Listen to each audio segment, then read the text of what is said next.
Hi there, you're listening to Commissioning Conversations, the podcast brought to you by Broadcast Intelligence.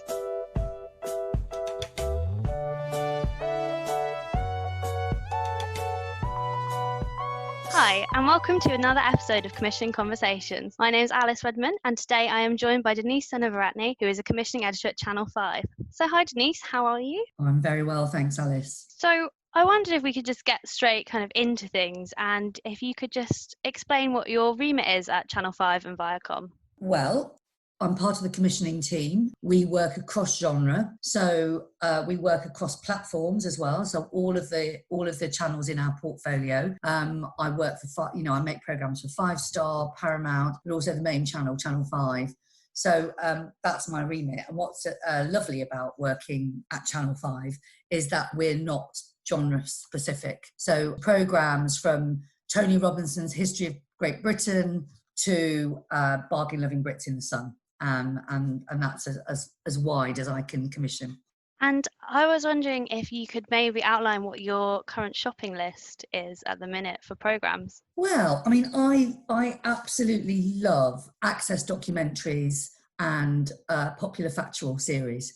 So at the moment, I'm really looking for our midweeks at 8 o'clock and 9 o'clock. I'm looking for either unique access that sort of says something about, the environment that characters inhabit, or I'm looking for just really good popular factual domestic series as well. Unique access is fantastic, but often you can mould access. So it might be access to a big institution, but you might only look at certain parts of that institution, and that can really make the series. So access isn't all just like we've got access to here, it's actually working with it and finding something surprising or something unique about that access. Channel 5 obviously went down a different path with their lockdown programming. So how did you find that? How was that?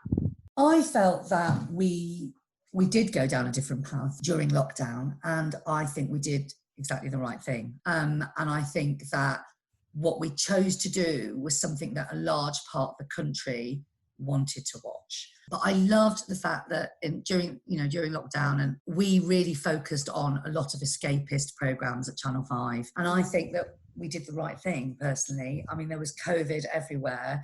We did try and we carried on pushing for programs. I mean, obviously you had to have science programs and news programs about COVID itself. But I think that our steer, which was mainly about trying to maintain a kind of normality with our sort of wonderful railway journeys and our Yorkshire programmes. And it's something that you really wanted to hang on to. I know when I watch television, that's what I wanted to do. I wanted to have that sort of escapism and that sort of normality. But also the programmes that we did make, I think it kind of made you slightly more creative in the way you had to approach things. I mean, it was very difficult filming during lockdown. And so for us as commissioners and working with our suppliers, it was like, okay, we can't film really easily. We can't film obs-doc. A lot of things on my slate were observational filming that we couldn't do. So how are we going to do this differently? How are we going to approach it differently?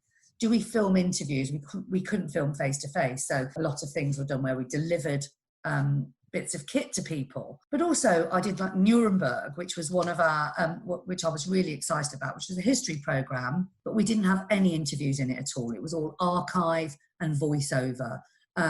Sort of old tapes of people, but looking at the way we can create something that isn't the usual way of telling history programmes. I did a 2-hour film on Britain's favourite novel. Again, it was using a lot of archive, it was using clips, it was using shots that we could describe those novels and evoke the kind of creativity of writing and inspire people to read those books, but without doing interviews, having to do interviews in the garden, basically, in people's houses. So I think there's ways of doing it. And partly in lockdown, it forced us to be more creative than normal even. And that was an exciting thing. So I know this might sound like a bit of a leading question, but I know you've got something exciting coming up on your slate. And I wondered if you could tell us about it. Well, yeah, I mean, I talked about sort of popular factual and also documentary series, but I'm also after really interesting stories, and even stories that have been told before, but we can tell them in a different way. So I've recently commissioned a 90-minute feature-length doc on the Yorkshire Ripper, the untold story. And so hopefully we're looking at the forgotten victims. I mean, it's something that's been told, it's well-trodden ground in the past. We haven't done it lots. I think we did it quite a long time ago. We did a one-off programme about the Yorkshire Ripper. And obviously there's been the recent BBC Three series that was very specific in its take. This is different. Looking at how that story unfolds, the way we're telling it through archive, through new testimonies from police, from victims' families. We're hoping that this is going to really shed a new light on the Yorkshire Ripper story. And that sounds really almost like emblematic of what you kind of outlined as what you're looking for at the minute. So is crime still somewhere that you're looking to explore in? I think crime, for me, I mean, we do a lot of crime on Channel 5 and the other channels on the portfolio. So we do crime, and we're quite well served on crime at the moment. However, if we get something really compelling, if I saw an idea that I thought, oh, that is a fantastic way of approaching this, then absolutely, my door's always open for new ideas and new ways of doing things. It's always new ways of doing things. Most ideas are pretty similar, but it's a new approach, it's a different energy, it's a different take on things, and that's what I'm looking for. So absolutely, I'm really excited about the Yorkshire Ripper, the untold story. It's basically being made by one of our new BAME indies, which is Clockwork. Hannon Barty's the director, and he's doing it in collaboration with Daisy Beck, so they're both doing it as a joint sort of enterprise. Daisy Beck Studios, who do Yorkshire Vet for us, and This Week on the Farm, and various other programmes. So they're really established, and Hannon's launching his company with them. I think he's absolutely perfect to do this. He's done a lot of investigative work before. I'm very excited about the film. And you mentioned there that the Yorkshire Ripper is coming from one of your BAME partnered indies, and obviously Ben Frau spoke in a lot of detail about kind of all the different diversity policies you have at Viacom. How is things like No Diversity, No Commission affecting how you're commissioning and the conversations that you're having with producers at the moment?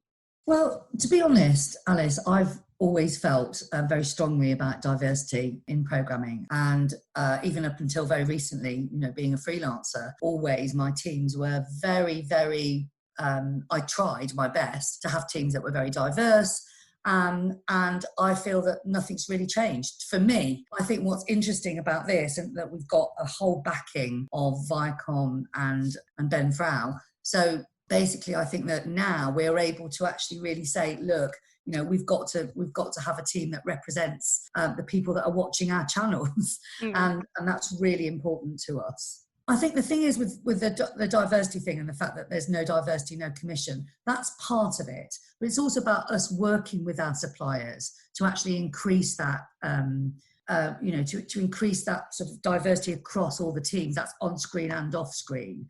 And sometimes it's really easy for people to say, oh, we can't find anybody, or they're not experienced enough. And that's why we're launching this sort of promotion opportunity project, it's called.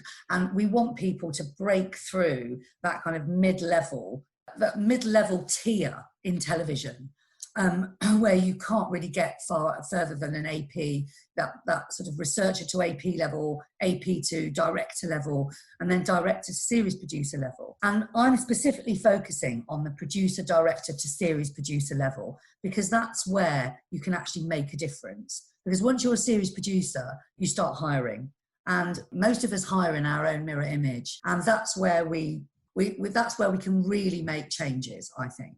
So that level where you're starting to be in management, that you start changing the lower tiers, and that's where we think the industry can change. And that's what I'm really excited about, that promotion project. And I think that's where I think that we can really start changing the industry. And it's commissioners that can change it. We talk to our suppliers every day.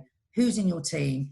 The wrangler isn't going to make it this time, or the runner. We've got to start looking where that talent is and making sure that talent comes through with an eye on it.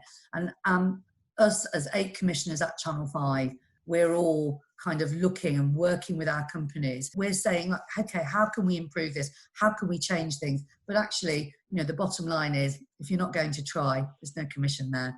Nice, I like that. If you're not going to try, no commission. And kind of speaking of channels, I know you mentioned of commissioning for Channel 5 as well as 5 Star, but how much oversight do you have on some of the other Viacom CBS channels? Because I know there's Comedy Central now and MTV to kind of consider in pitches to you and the rest of your team. I think it's really important to look at our whole portfolio. And if suppliers come to us and say, oh, well, actually, this is fantastic for Channel 5, but it would also play in Comedy Central, or it might play, on 5 Star as well, then that's obviously a pull. I think it's great to have ideas that are versatile, and we will think, okay, maybe that idea could go across our platforms. So yes, that would be great for suppliers to think about that, but it's not essential. We might have something. If it's a good idea, it's a good idea, and we'll decide where to play it. But it is a good idea to have versatile programmes. And is there anything that you're not interested in at the moment? I think there'd be very little that I wasn't interested in.